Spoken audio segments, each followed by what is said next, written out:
चार धामों में से एक जगन्नाथपुरी बहुत ही प्रसिद्ध मंदिरों में से एक है। जगन्नाथपुरी हिंदुओं का एक प्रमुख धार्मिक स्थल है, जहां हर साल भारी संख्या में लोग इस मंदिर के दर्शन करने के लिए यहां आते रहते हैं। ये तो हम सभी जानते हैं कि इस मंदिर की महिमा और यहां से जुड़े चमत्कार देश के साथ साथ दुनिया भर में प्रसिद्ध हैं। चार धामों में से एक जगन्नाथपुरी बहुत ही प्रसिद्ध मंदिरों में से एक है। जगन्नाथपुरी हिंदुओं का एक प्रमुख धार्मिक स्थल है, जहां हर साल भारी संख्या में लोग इस मंदिर के दर्शन करने के लिए यहां आते रहते हैं। ये तो हम सभी जानते हैं कि इस मंदिर की महिमा और यहां से जुड़े चमत्कार देश के साथ साथ दुनिया भर में प्रसिद्ध हैं। आज हम उन्हीं आश्चर्यजनक तथ्यों के बारे में बताने वाले हैं, जिनके बारे में पढ़ने के बाद आप भी सोचने पर मजबूर हो जाएंगे कि क्या सच में ऐसा होता है। पौराणिक कथाओं के अनुसार अगर हम बात करें तो ऐसा माना जाता है कि गरुड़ पक्षी को भगवान जगन्नाथ मंदिर की देखरेख करता है। गरुड़ पक्षी को पक्षियों के राजा के रूप में जाना जाता है। अब जब स्वयं पक्षी राजा मंदिर और भगवान जगन्नाथ की देखभाल कर रहे हैं, इसलिए अन्य पक्षी मंदिर के ऊपर से उड़ने में डरते हैं। यही कारण हो सकता है कि मंदिर के ऊपर कभी कोई पक्षी उड़ते हुए नहीं देखा गया। साथ ही अगर इसे वैज्ञानिक दृष्टि से देखा जाए तो जगन्नाथ मंदिर पुरी एक तटीय क्षेत्र हो सकता है, जिस वजह से यहाँ हवाएं बेहद तेज चलती हैं।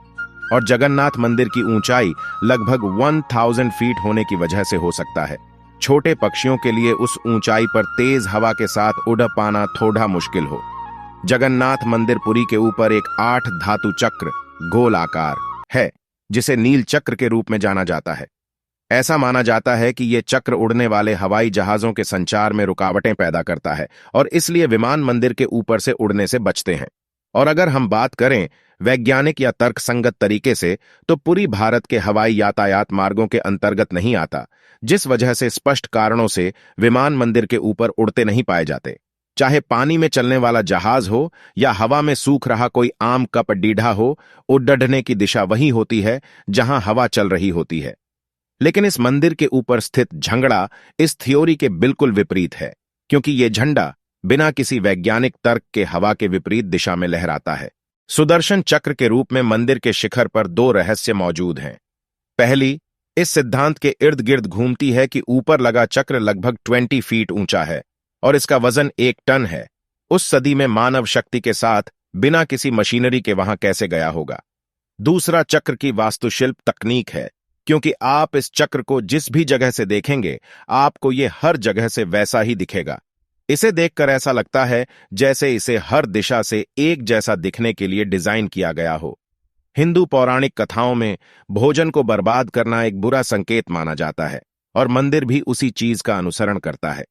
मंदिर में आने वाले लोगों की कुल संख्या प्रतिदिन 2000 से 2,000,000 लोगों के बीच होती है।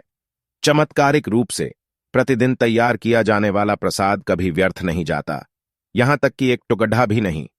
मंदिर में 4 दरवाजे हैं और सिंहद्वारम मंदिर का मुख्य द्वार है। जब आप इस दरवाजे से प्रवेश करेंगे तो आप लहरों की आवाज स्पष्ट रूप से सुन सकते हैं, लेकिन जब आप सिंह द्वार के प्रवेश द्वार से मंदिर के अंदर पहला कदम रखेंगे तो आपको समुद्र की लहरों का शोर बिल्कुल भी सुनाई नहीं देगा। जब आप मंदिर के बाहर आएंगे तब आपको फिर से लहरों का शोर सुनाई देने लगेगा। ऐसा माना जाता है कि यह 2 प्रभुओं की बहन सुभद्रा माई की इच्छा थी, जिन्होंने मंदिर के द्वार के भीतर शांति की कामना की थी, जिसे भगवान द्वारा विधिवत पूरा भी किया गया। प्रसादम पकाने का पारंपरिक तरीका यहां के पुजारियों द्वारा काफी समय से अपनाया जा रहा है।